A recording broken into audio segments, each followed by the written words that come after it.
Humanitarian Love live trend broadcasting. Hi, Pauline. Hi, Asel. Hi, everybody. Hi, everyone. Yes, so sorry that we couldn't make it for 2 times because of my security situation. But anyway, now we're here and happy to resume. So thank you for your patience and understanding.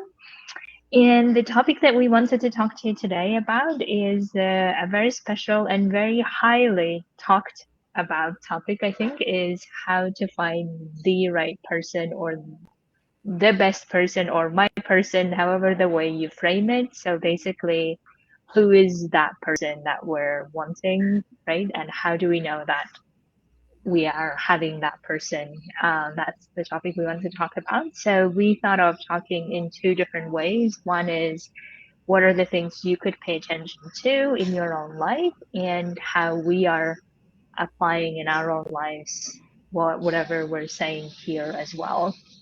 So, Pauline, let's start with the first one. What do you think, like, is it accurate to say criteria or what are the things to think about, I guess, is what we're really saying, right? What are the things to think about for everyone who is in this context? So tell what you Yes. think about it. Yes. So maybe it's not exactly criteria. Maybe you'll have at some point, we'll talk about your own criteria, but maybe a few indicators that can help you to know, like, how do I know he or she is the right one? So, number one, I'm going to start with the most obvious physical attraction. We're not going to pretend it's not important. It is absolutely important. But I Yeah. want to put like a pinch of salt in this. You Mm. want to have a basic physical attraction. Uh, Mm. you don't want to have zero because it's going to be hard. You cannot force yourself if there's like zero, zero. You want to have like a potential basic at the minimum. And also, of course, you don't want to look only for this indication. You want to take this together with other indicators that we're going to mention then.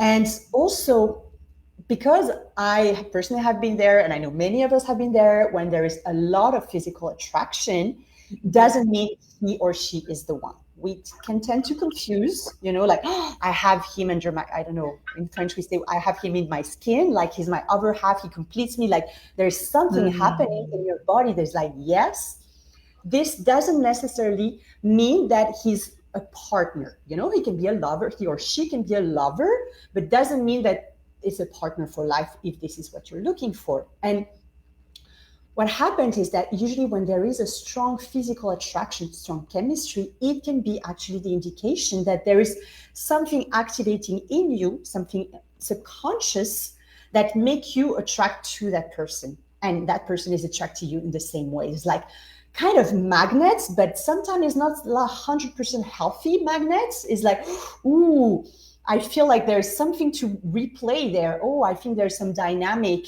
that are maybe not fully healed. It can be this. We call this a wounding match. And it doesn't have to mean that is a wrong relationship, but just pay attention. You don't want to Yeah. have only this. And if it's only this, like, yes, you want to look for that. And in a position when there is a basic attraction, when it's like lukewarm and not super hot, if we talk of temperature, know that it can grow over time with the other elements that we're going to talk about later. Yeah. Like, yes, attraction, physical chemistry can build over time when there is kindness, when there's love, when there is commonalities, yes, it can grow. So it's very important to know this because I don't think it's talked about. I think Mm. we're very conditioned by the Netflix or like all this like Hollywood industry that, wow, it's love at first sight and this is it. We know, we recognize each other. Well, usually it might be not such a good idea.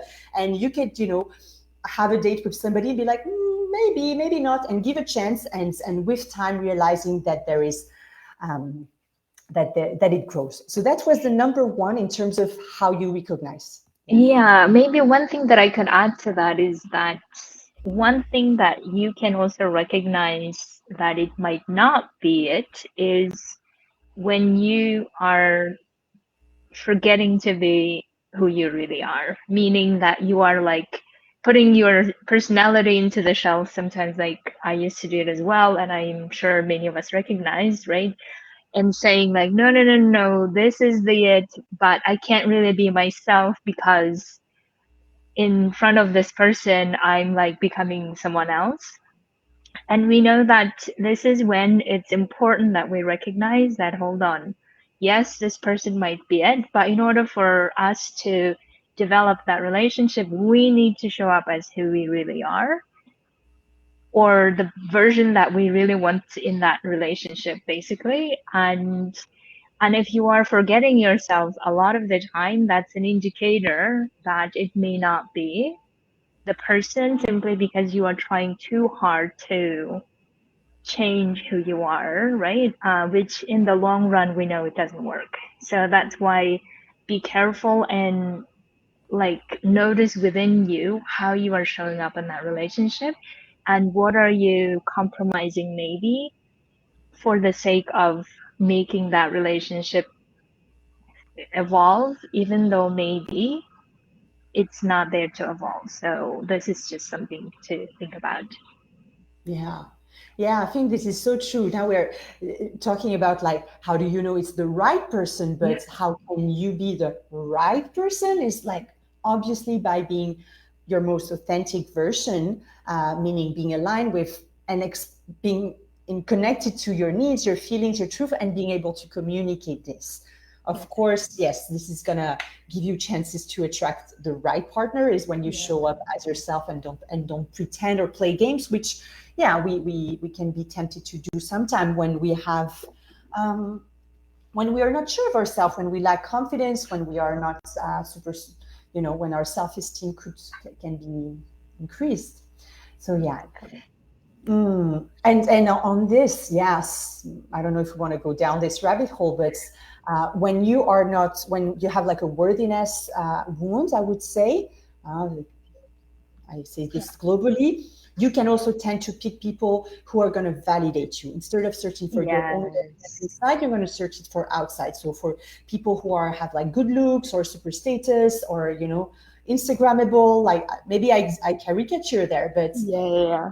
know that there's been like, okay, what I don't have in me, I feel I'm missing something, I'm going to search it for somebody Yeah. else. Obviously, this doesn't make the right person. So, yeah. So, another thing that is obvious, but sometimes we forget about it, is we want to have a common vision and common values. Because if you're Yeah. talking about lifelong partner, you want to share life. So you want to have like some agreements. You don't have to be like exactly the same. And actually differences can be a good thing, but you need to align on the key element, which is like, do you want to live in a city or the countryside? Are you more sedentary? Do you like to travel? Do you want children? Not? Do you want to be monogamous? Do you want to be polyamorous? Like, some basic agreement that's if you're not aligned on that, it's going to be more complicated. Yes, exactly. And also, from my own experience, I would say that I always underestimated vision somehow in my own life when I was building relationships. And what I realized in my current relationship is that that's one of the first things that we needed to talk about, um, because of the previous failed relationships, because of the vision, right? So that's why I'm like, in the past, I used to think of it as like cliche, or, only, I don't know, sophisticated people talk about visions. I'm like just gonna go and see what happens kind of a person. And then I realized that if we are thinking like the long term future of how it's going to go, and if it's in conflict with each other, then in our daily lives it's difficult to build something, right? It becomes every time like, is it worth it? Are we going to really do this, or are we really going to go for this or not? It will always be like an elephant in the room. And even if you have different visions, maybe at some point in the relatively early in the relationships, if you're thinking it's a serious one, then maybe you can talk about it as well. Because no matter how much we want to avoid it, it will become an issue. Basically, what I've learned from my own relationship is that whatever you try to ignore, it will become a problem. Mm. And then sooner or later you have to look at it. And what happens, unfortunately, oftentimes is that if we delay it long, then it will have gotten to a point maybe it's difficult to rescue, right? So that's why whatever the importance, like values or visions or whatever the future that you are envisioning, it's really important that you get that out of the way whenever you think is appropriate in the beginning of the relationship. So yes, absolutely. I just wanted to support that, not to neglect it. Yeah. Yeah. Yeah. And another element that's again seem obvious, but I think it's important to say because I see many people who are not following this, is somebody who's kind, somebody who is giving you attention, somebody who with whom you feel seen, heard, understood. Yeah. So of course it might not be the case 100% of the time, always, because we have different baggage, we have different way of seeing love, we have different way of expressing love, we have different way of receiving love. So relationships are made of a lot of misunderstanding, but yeah, you should have this feeling of safety and trust that you can be yourself. To come back to what you're saying, you have the space to be yourself and to be accepted as yourself. Like, this is absolutely important. Yeah. And I don't know if you want to add something like this. Yeah, because I wanted to add to that as well. As I'm realizing that not only that we have that space to be the person who we want to be, and also that person that we're wanting um, shares that space, meaning understands that it's important for them as well to share their part, and it's not only like one way.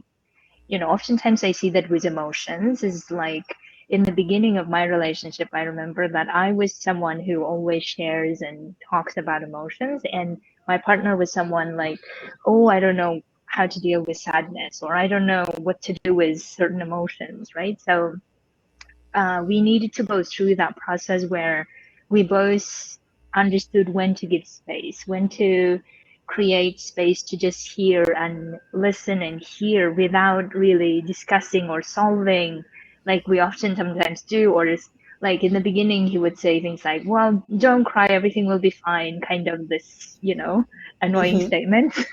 and and I know that they all mean well, right? But we also know that we are now in the growth of our emotional maturity, I feel, where it's okay to have all of the space for all of those emotions and not to be afraid of them and have space for all of them. And I think when I hear the word being heard and being listened, this is how I imagine to have that conversation, to not be afraid of those conversations, um, and not judge those conversations as well, like, oh, it's too emotional, or oh, it's too this or too that, whatever. So I would just add that.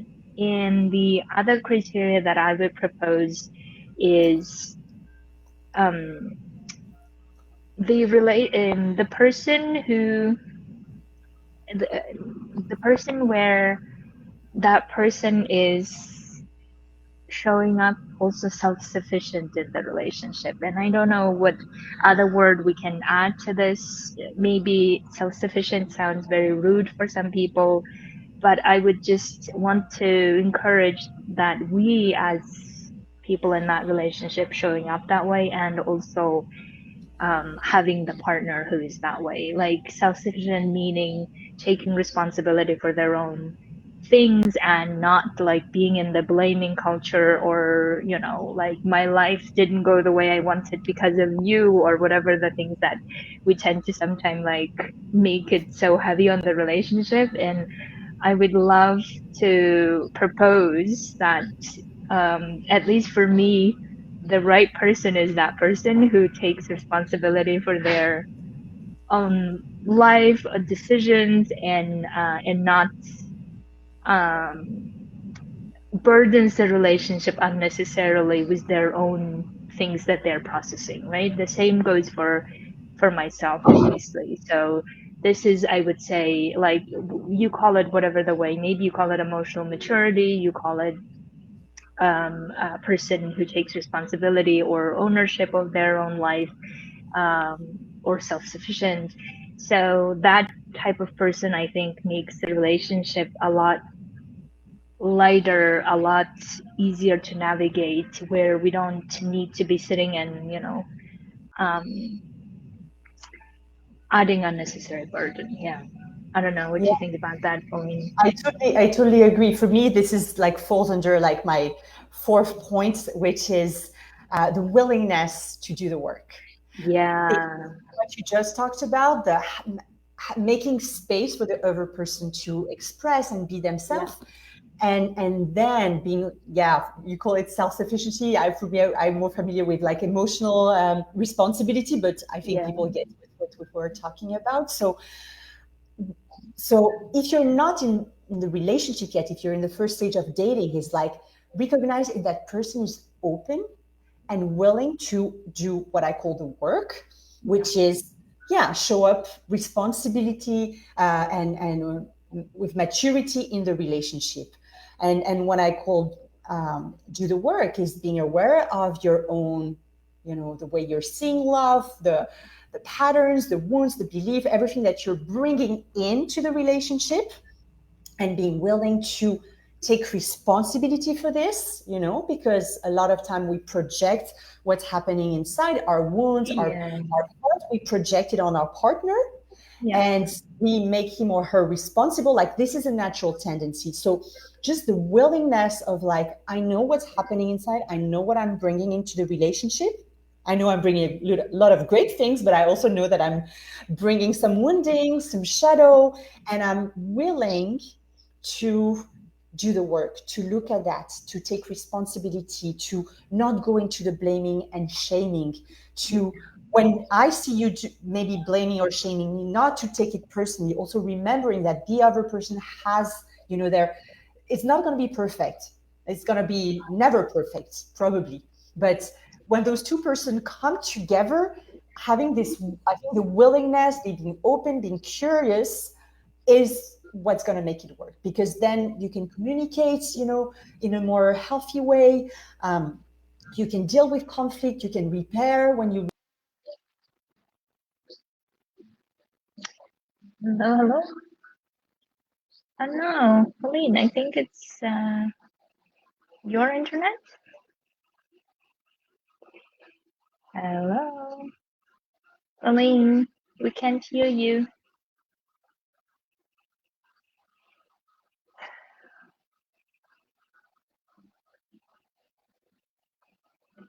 Hello, hello. I hope it's not my internet. You guys can hear me? Yeah, it seems it's Pauline's. Okay.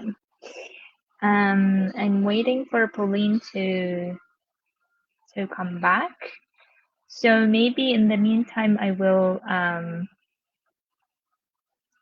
Hello. Apologies for this. I wait few more seconds. Okay. I'm sure she will be back, so stay tuned. Um, and she will continue the conversation that she was talking about. Maybe I'll just give a few seconds so that I don't disrupt her conversation.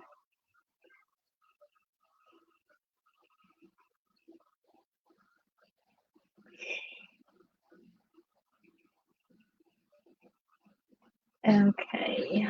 I don't know what's happening for her. So maybe I'll just continue that conversation. And we were talking about the criteria first, and now maybe while she comes back, I will talk about the criteria that I have used in my own life after so many failures and so many relationships that didn't go the way that I expected. So some of the things that I have jotted down for myself that I wanted to share is, so beside what we talked about, the criteria that you already heard. So one of the things that was very important to me is that I always wanted to build a relationship where we support each other, no matter what the vision is. or no matter what the thing that everyone is working on, I always wanted to be in that relationship where we support each other, and I feel like I have that relationship. However crazy it is, however whatever that we want to create in our lives, right, or whatever we want to do, I want to create relationship where I can support that person, my partner, and I also want my partner to support me. The other one that I had the criteria of for myself is my partner always sees the best in me and holds me also accountable to that.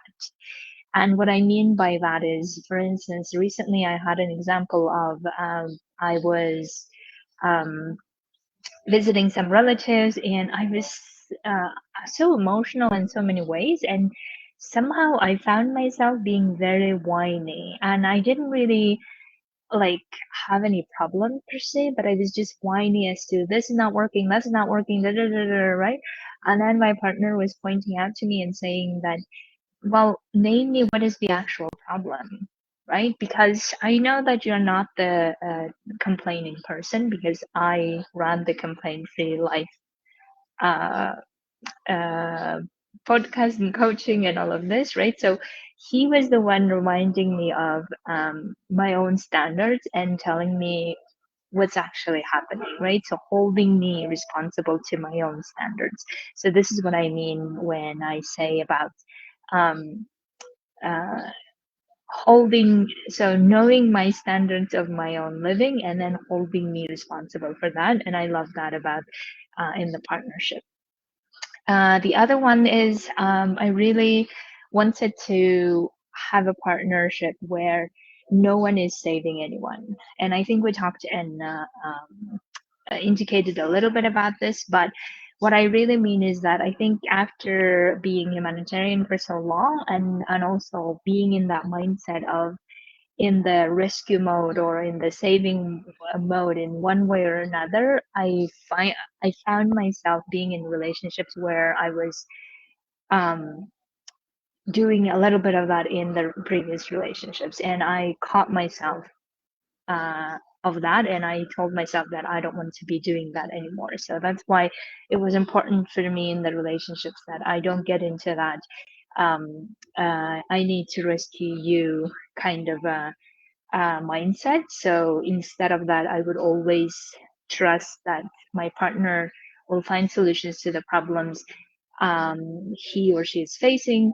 But if not, we can discuss it together, of course, but always from the assumption that that person has resources and the mindset and all the other things to be solving the problem, instead of undermining or wanting to rescue, oh my God, he will not be handling it well without me kind of a mindset, right? So that's what I mean by rescue. And I didn't want to have that relationship. So I'm happy that I'm building a relationship where no one is rescuing anyone, basically. So, and the yeah, we talked about everyone being in charge of their emotional um, uh, well-being, so that we're not really depending on other people to create that emotional well-being for us, right? So this is also what I use in my own relationship a lot, and I think about it a lot as well. Um, and the other one that I had in mind, yes, the other one that I really found it important for my own relationship is not having it or building a relationship where it's not calculating, it's not transactional somehow. And the way that I mean it is that if I know that we're all very justice driven, meaning that we want things to be just, we want things to be equal, we want things to be fair, and that's amazing. But also, I find that that type of mindset may lead to every time calculating things of who paid for what, who's doing the dishes today, who's doing it tomorrow, and this like very calculating type of relationship, which I find adds unnecessary strain on the relationship. And maybe that's also something that you don't want to have. And that's, I think, where the trust comes in, where expect or trusting that everyone in the partnership will do their part to whatever the thing that they find important, um, and they don't sit around like scheduling and like getting pissed if someone is not doing their part and all the things. So I just don't want to be part of that type of relationship. So that's why, for me, it was important to build a relationship where it's based on that trust, on that love, and all the nitty gritties of counting who did more, who did less. I don't find it useful. So if this is something that could be important for you, think about it as well for yourself. Because in the end of the day, I think if both of the people are justice minded, fair minded, wanting to do things fairly to each other, and wanting to develop that relationship, there is no abuse happening. There is no like someone is doing more, someone is less happening. And that's why I really love that idea of based on that trust of each of them knowing what to do when without really um, you know keep tracking of it. And the other one that I noted down for myself in terms of the criteria that I wanted to share is also having the relationship where everyone knows what's really important in the relationship.